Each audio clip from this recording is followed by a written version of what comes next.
In this video, we're going to talk about the differences between elements and compounds and how to classify them. And to do that, we're going to start with this nice flowchart. And we're going to use this to see what type of substance we have. So let's say you're working with a pure substance. The first thing you have to decide is it an element or is it a compound? An element is made up of one atom type, and a compound is made up of multiple atom types, or more than one atom type. So let's say you're working with an element. You have to decide, is that element atomic or molecular? Well, an element would be atomic if it doesn't bind to itself. For example, neon.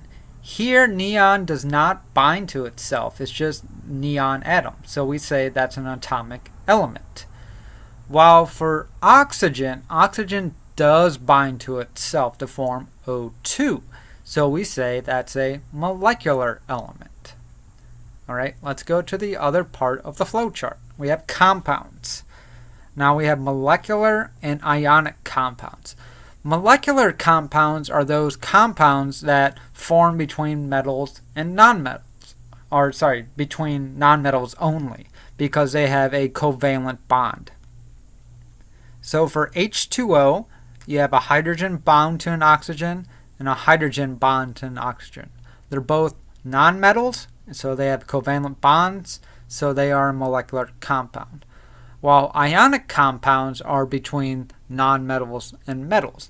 You do not have covalent bonds, but rather you have ionic bonds, where a positive sodium and negative chloride will come together.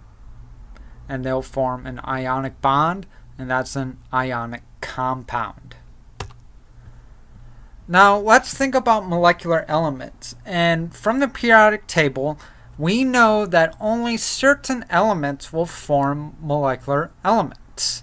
These are shown in yellow here, and also here in the salmon color.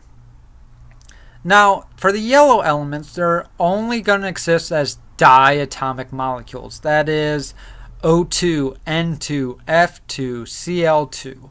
They'll never be O3, or very rarely, actually, O3 or N3 or F3. While the salmon colors will form as polyatomic molecules. That is, you're going to have more than 2 phosphorus or more than 2 sulfur. Now let's take a look at the compounds now. We have 2 different types of compounds. The first one we're going to talk about are molecular compounds. That's when you have the nonmetals that are covalently bonded to each other. And it can be more than 2. And the basic unit of these compounds are made up of the atoms. So for example, water, the actual constituent atoms are H2O. Dry ice, CO2. Propane, C3H8. While ionic compounds are made of cations, which are positive, and anions, a negative ion, and they're in ionic bonds. The basic unit is called the formula unit. That is, what is the smallest neutral unit we have? Well, for table salt, we have sodium, and chloride is our formula unit because you have one positive sodium and one negative chloride forming together to make a neutral molecule.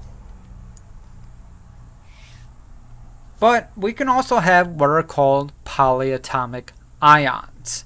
So let's say you're looking at the chemical formula, such as sodium hypochlorite, and we'll get to why this name is in a later video.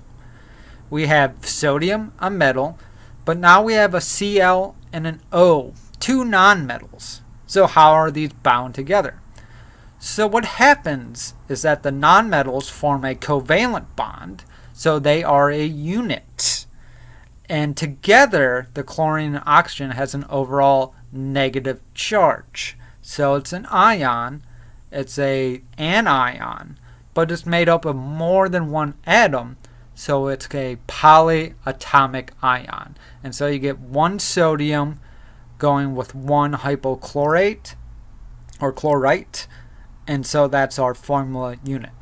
The same as monocalcium phosphate, Ca2 plus, a metal, phosphate or phosphorus, oxygen, both nonmetals, so they're in a covalent bond. You have 4 oxygens for 1 phosphate. The overall charge is 2 minus, so the formula unit is CaPO4. And when you look at household products, you're going to find these polyatomic ions. So sodium hypochlorite, we know that as bleach. Monocassium phosphate and sodium bicarbonate, they are chemicals in our food that are usually used here for leavening, that is to make bread rise. Alright, that's it for this video. See you in the next.